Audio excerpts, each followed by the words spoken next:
Okay, welcome back. It is the new year, which means it is time to learn of some new shapes.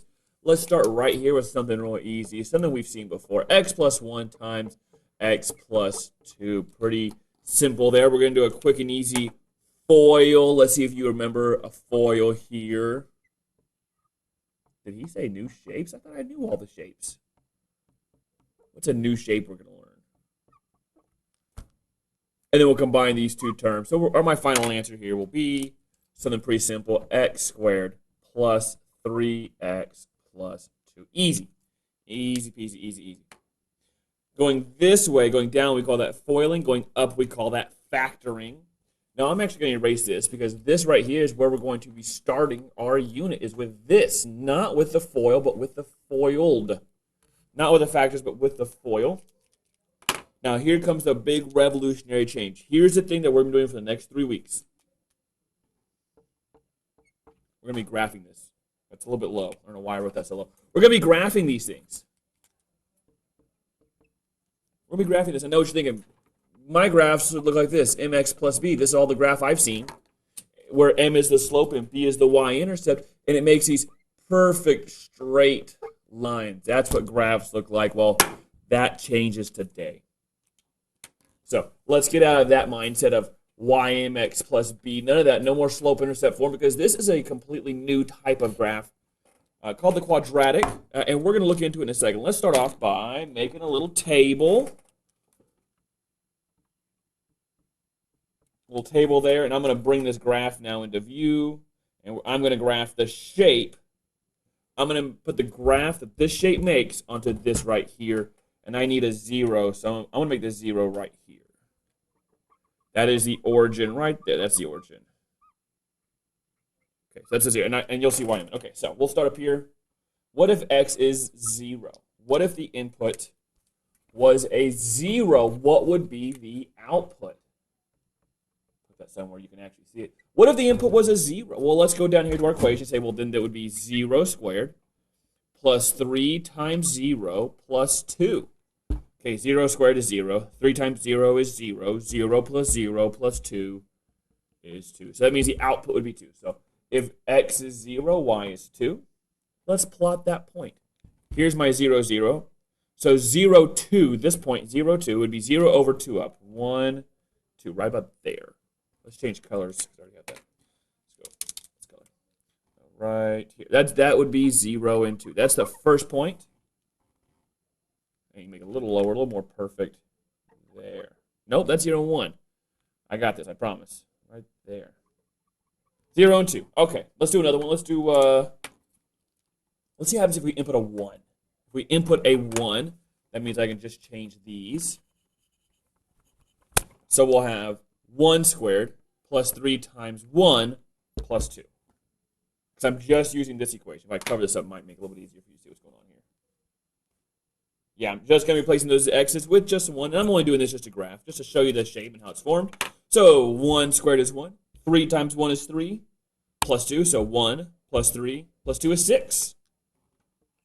Okay, so I'll put a 6 right there. Input 1, output 6. So starting from my origin, I'll go 1 over, and then 6 up. 1, 2, 3, 4, 5, 6. Right there. There. I gotta look at where it is. Okay, so right now, so far, based on what we know about graphing, we might think that this is going to form a straight line like this. That's what graphing has shown us so far, but let's just keep going. Why don't we do, let's do -1. Nothing can happen. -1 right there. Well, let's find out what happens if we do -1. It gets a little bit trickier here because of the square, but let's find out. So if I do -1, I'll do it up here. We'll have -1 squared plus 3 times -1 plus 2. -1 squared, you may think that's -1. No, that's +1. -1 times -1 is +1. 3 times -1 is -3 plus 2. That's weird. 0. That's very weird. That's very weird. That's 0. -1 is 0. That's so strange. Okay, well, let's graph it. 1 back, 0 up, right there. Right there, right there. Well, this is definitely not making a straight line. I'm definitely seeing like a curve happen here. Let's do a couple more here. Let's do a couple more here. And see if we can't get this shape. I'll extend this down some more.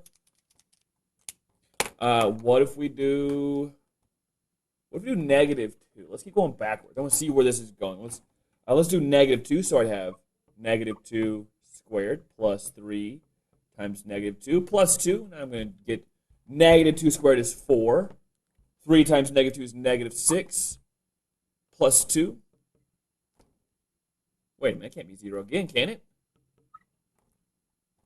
Well, that's strange. If you don't find that strange, I don't know what you find strange. This is the definition of Stranger Things.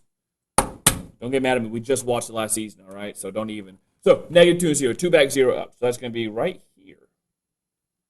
Right there. Let's do one more.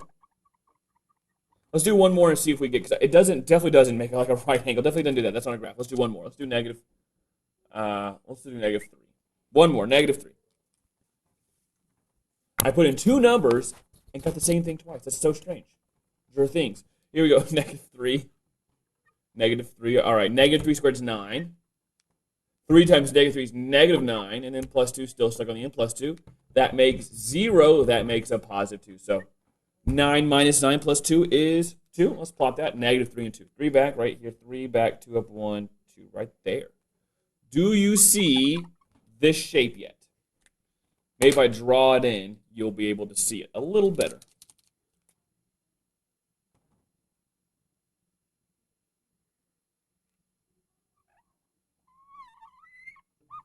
And there it is. And that is the new shape. I'm going to turn this down so you can see a little better. And that is the new shape right there. It is that U-looking shape. I didn't do a great job, but it's a U. It has a turn. This is graphing at the high school level. We're no longer just graphing straight lines. And there is a word for this. I'm going to write it, and let's see if you can say it aloud first. So this is the shape we call this.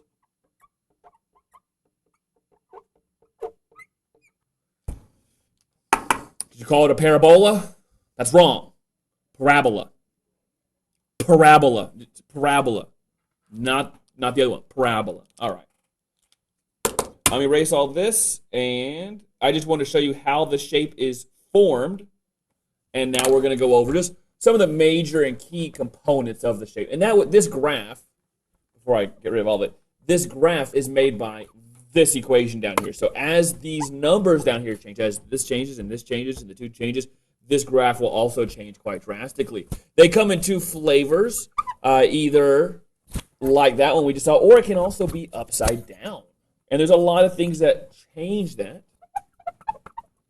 Okay. So we have 2 types of graphs. I think yellow shows up the best. Let's turn this down. So we have 2 types of graphs. The graph can either look like this. The parabola can either look like this, or it can look like this. That's the one we just saw.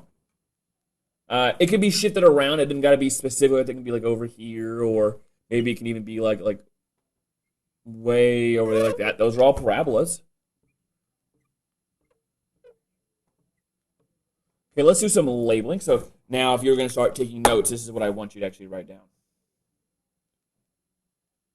This is, I know how it looks. You don't got to tell me how it looks. Okay, it's real tough to make this thing see images. I'm doing my best.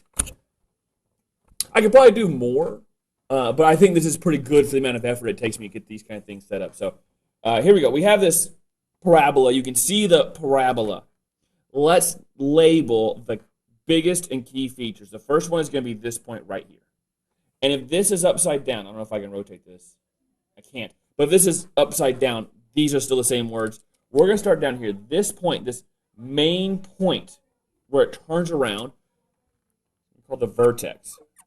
Let me try and write this in the box. It's going to be a little more difficult than I thought. Here we go. V-E-R-T-E-X. The vertex. That's what we're going to call that point. Think vertice.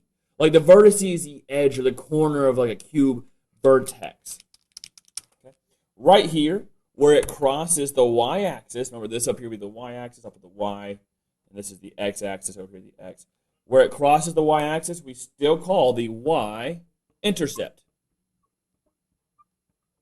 It's one of the few things that this parabola and slope-intercept have in common. That is, they both still have a y-intercept.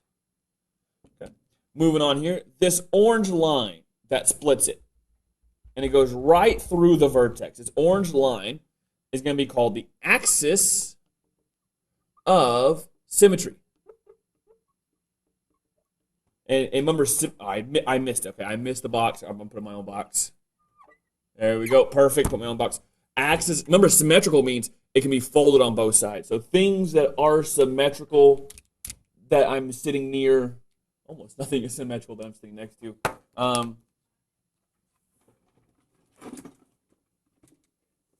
I can show you with this chessboard. Chessboard, you know, it is symmetrical. It's the same on both sides. You can fold it in half, and it will be the same. I love playing chess. I love beating my students at chess. So if you think, oh, I'm pretty good, your teacher, your math teacher, probably better. So those are the first. We have the axis of symmetry, the y-intercept, which if it's flipped upside down still, it's where it crosses the x-axis. The turnaround spot's called the vertex, where it turns around. Now, this box is a little bit bigger because there's four things that we're going to use to label these 2 points. If you notice, I'm referencing right here and right here. The first thing is, this is where they cross the x-axis, so we're going to start by calling this the x-intercept. I point at it, I start writing, and then somehow it moves entirely. Right there. Right there. The x-intercept. That's the first thing. I may say, what are the x-intercepts? I'm talking about what are these 2 points. I may say, what is the zeros? The zeros. I'm once again talking about these 2 points. The third name is the roots. Not very common. Do we call these 2 things the roots? But very, it does happen. It does happen. And the last thing is solutions. Those 4 words all mean the same thing. These 2 spots on the parabola. These 2 spots on the parabola. That's what those 4 words mean. We have a lot of words that mean the same thing. These are my glasses. I might call them my spectacles. Same thing. Pen, marker, kind of same thing. Not really same thing. You know what I mean. Same thing. Okay. One other thing I want to talk about. This is a minimum. Let's change color. Not that color. This is a minimum. This type is a minimum. If it's upside down, it's a maximum. So let me erase all of this. So pause it and write it down if you haven't. Oh, gone. Too bad. Too late. I think all my coworkers are gone. Okay, and let's get rid of this. So a couple more things, and I'm going to finish this video. So they come in 2 flavors. We may call this, like, well, I'll draw one right there, and then I'll draw one like that. Okay, doesn't really matter which quadrant they are. I want you to look at the vertex here. We're going to call this type, we're going to say it has a maximum.